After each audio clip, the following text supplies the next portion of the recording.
Students, in this question, we are given an emitter plate, and on this emitter plate, a light of this wavelength, which is produced by an argon laser, is being incident. So, suppose if this is emitter plate. Now, on this emitter plate, a light is being incident. ये light जो है उसकी wavelength हमको उन्होंने दे दी है. This lambda is given and we know that light is photon. Okay, so photon particles are being incident on this emitter plate. अब यहाँ पर फोटो इलेक्ट्रिक इफेक्ट शुरू हो जाता है. ठीक है, दोनों कंडीशन जो है फोटो इलेक्ट्रिक इफेक्ट के लिए वो सेटिस्फाई हो गई है. मतलब कि the frequency of the light is greater than threshold frequency and the energy obtained by the electron will be greater than the work function of this metal plate. तो photo electric emission शुरू हो जाता है. अब हम क्या करते हैं कि यहां पर सामने कलेक्टर प्लेट है. इस कलेक्टर प्लेट को हम नेगेटिव पोटेंशियल देते हैं, और जब हम ये नेगेटिव पोटेंशियल देंगे तो यहां से जो इलेक्ट्रॉन इजेक्ट होके बाहर होकर कलेक्टर प्लेट की तरफ आ रहा था, it will face difficulty to reach collector. अब एक टाइम पे हम तो इसका पोटेंशियल इंक्रीज करते गए. एक टाइम पे ये इलेक्ट्रॉन जो है उसके पास उतनी एनर्जी बची ही नहीं कि वो यहाँ एंटर कर सके, और वो रुक जाएगा, इसमें एंटर नहीं करेगा. That potential, the minimum negative potential of this collector plate for which the photocurrent becomes zero is known as stopping potential.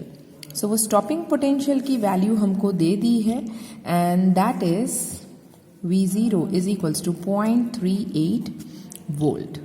ठीक है, so अब वो हमसे पूछ रहे हैं कि आप इस एमिटर प्लेट के मेटल का वर्क फंक्शन कैलकुलेट करो. सो हम कैसे करेंगे? पहले तो हम गिवन लिख लेते हैं. So given is wavelength of this light. So lambda is equals to 488 nanometre, जिसको हम कन्वर्ट कर देंगे मीटर में. So it becomes 488 into 10⁻⁻9 metre. Then they have given us stopping potential. It is 0.38 volt. अब मुझे कैलकुलेट करना है work function. अब इन तीनों का रिलेशन.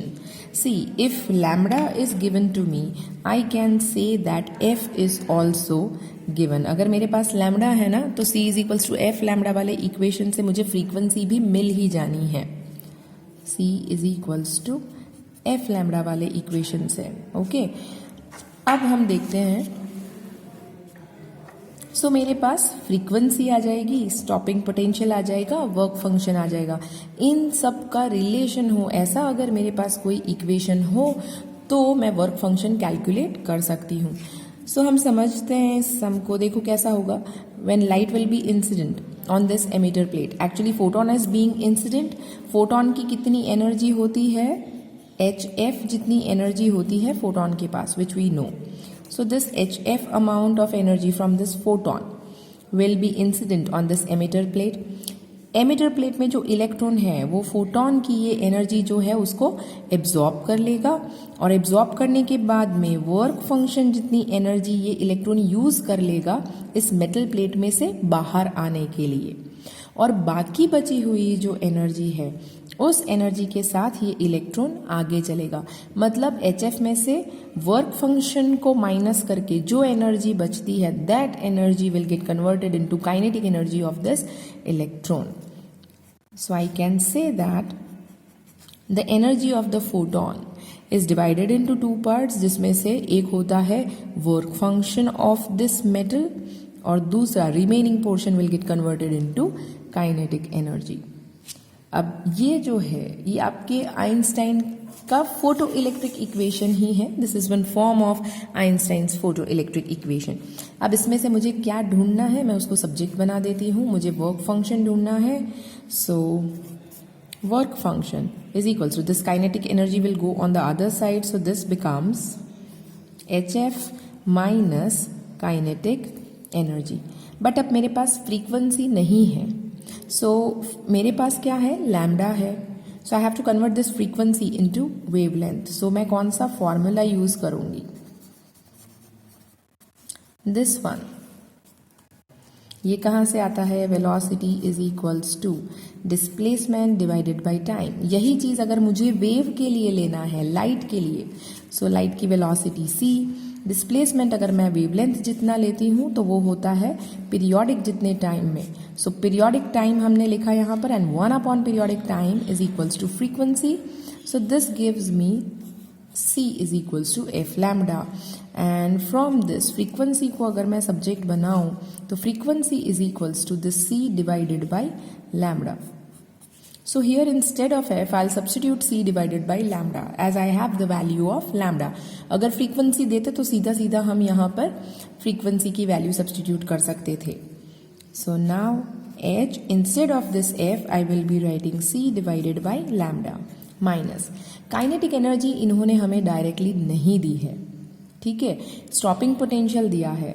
तो अब याद करो कि क्या स्टॉपिंग पोटेंशियल और काइनेटिक एनर्जी का कोई रिलेशन है हमारे पास? Obviously we have one relation, it is kinetic energy is equal to EV0।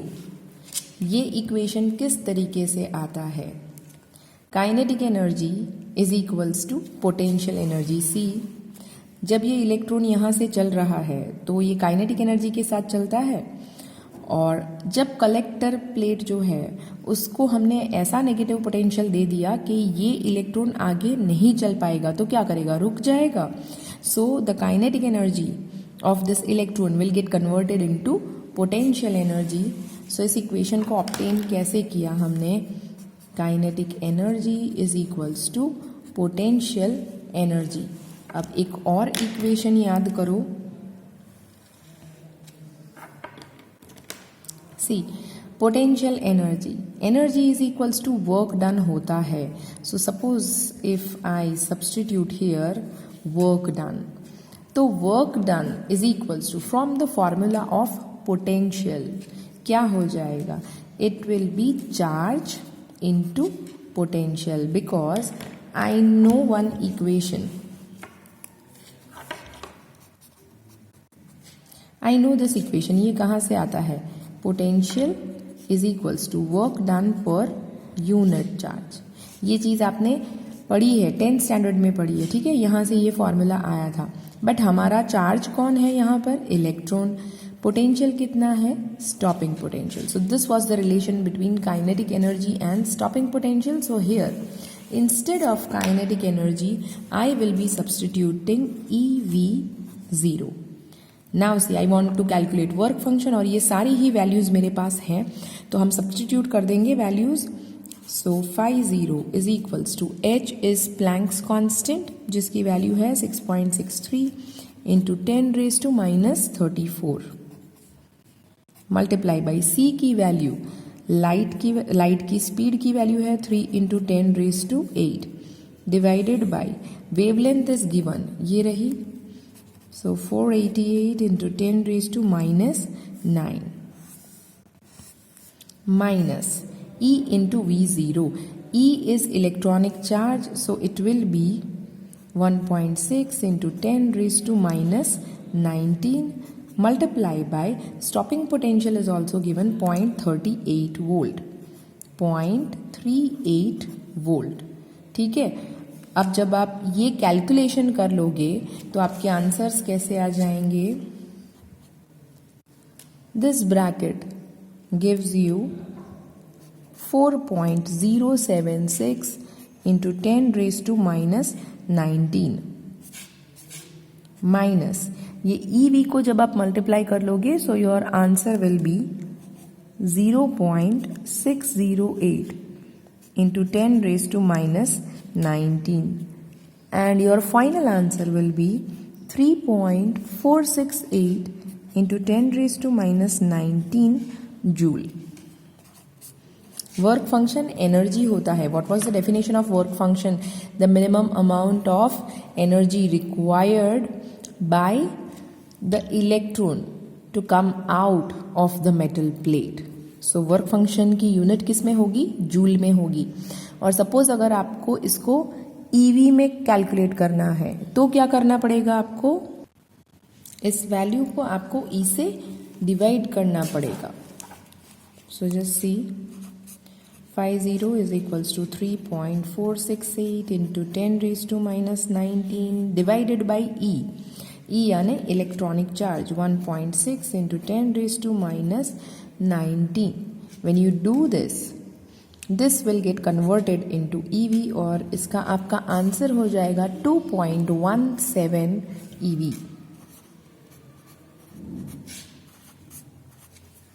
So this is your work function in Joule and this is your work function in EV. Work function for different metals is different as their electron negativity is different. सारे ही metals का material अलग अलग होता है, that's why.